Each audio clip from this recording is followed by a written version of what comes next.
Pernah nggak sih Anda lihat satu tempat, mungkin dari foto atau peta, terus penasaran? Kira-kira gimana ya kehidupan orang-orang di sana? Nah, hari ini kita bakal coba jawab pertanyaan itu, tapi dengan cara yang beda, lewat angka.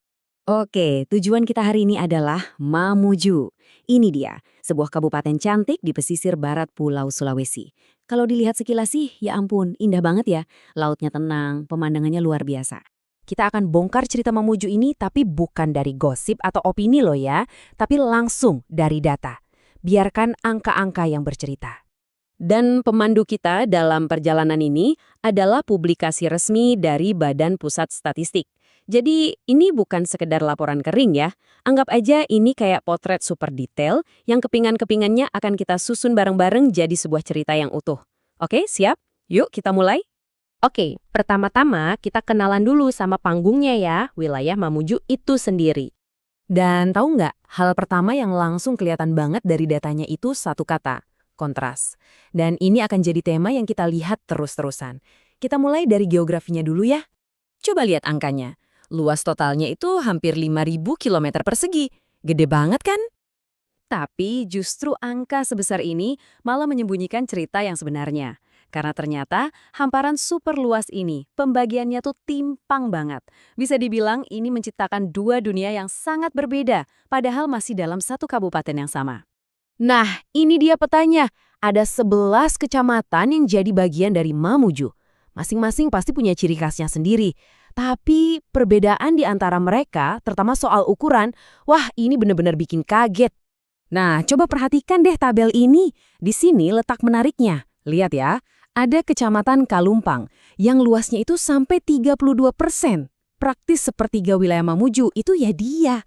Terus, bandingkan sama kecamatan Kepulauan Balabalakang. Cuma 0,11%. Ini bukan beda lagi namanya, ini udah kayak jurang. Bayangin, satu kecamatan luasnya hampir 300 kali lipat dari yang lain. Gila kan? Dan masalahnya nggak cuma soal luas, tapi juga soal jarak akses. Kepulauan Balabalakang yang mungil tadi ternyata juga yang paling jauh dari ibu kota, hampir 120 km. Coba deh kita bayangin tantangannya. Ngurus administrasi, distribusi barang, belum lagi akses ke rumah sakit atau sekolah yang bagus. Jadi geografi di sini tuh bukan cuma gambar di peta, tapi benar-benar nentuin nasib orang banyak. Oke, dari daratan yang penuh kontras, sekarang kita pindah fokus. Kita mau kenalan sama orang-orang yang tinggal di sana. Manusianya. Totalnya di tahun 2025 ada sekitar 292.000 jiwa yang menyebut Mamuju sebagai rumah mereka. Hampir 300.000 orang ya. Dan mereka ini tersebar di 11 kecamatan yang tadi kita lihat, yang beda-beda banget itu. Tapi, siapa sih sebenarnya hampir 300.000 orang ini? Nah, untungnya, data statistik ini ngasih kita semacam jendela buat ngintip kualitas hidup mereka. Yuk kita lihat beberapa indikator utamanya. Yang pertama, angka harapan hidup. Rata-rata, warga Mamuju itu punya harapan hidup sampai umur 72,6 tahun. Angka ini penting banget loh, soalnya ini cerminan dari banyak hal. Gizi mereka cukup nggak, lingkungan bersih atau nggak, akses ke layanan kesehatan gampang atau susah. Selanjutnya, ada yang namanya Indeks Pembangunan Manusia atau IPM.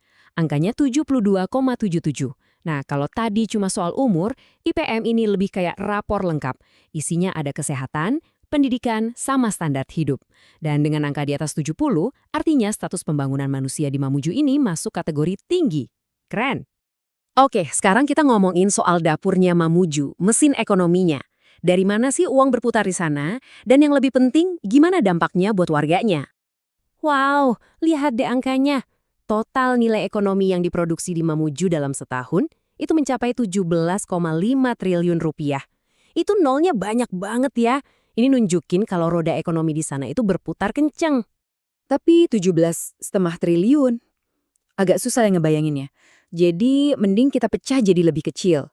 Kalau uang sebanyak itu dibagi rata ke semua penduduk, setiap orang bakal dapat sekitar 57,2 juta rupiah per tahun.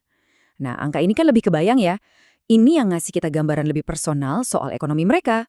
Ekonomi yang tumbuh itu jelas kabar bagus. Tapi pertanyaannya, kue ekonominya kan makin besar nih. Apakah semua orang kebagian potongannya? Nah, laporan ini juga jujur banget, dia nunjukin sisi lain dari cerita ini, yaitu perjuangan melawan kemiskinan. Dan ada kabar baik. Lihat deh grafik batang ini. Ceritanya soal kemajuan. Angka kemiskinan turun terus, konsisten selama 3 tahun terakhir. Dari 7,57% turun ke 7,15 sampai akhirnya di bawah 7%. Ini bukan cuma statistik yang turun loh, ini artinya ada keluarga-keluarga nyata yang hidupnya jadi lebih baik. Ini progres yang luar biasa. Jadi, setelah kita kumpulin semua kepingan puzzle tadi, geografinya, orang-orangnya, ekonominya, sekarang kita mulai bisa lihat gambaran besar tentang Mamuju. Gambaran yang kaya dan nggak hitam putih. Dan satu hal penting yang perlu kita ingat.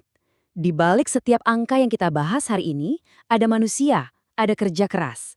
Kutipan dari Kepala BPS Mamuju ini ngingatin kita semua kalau data itu nggak muncul dari langit.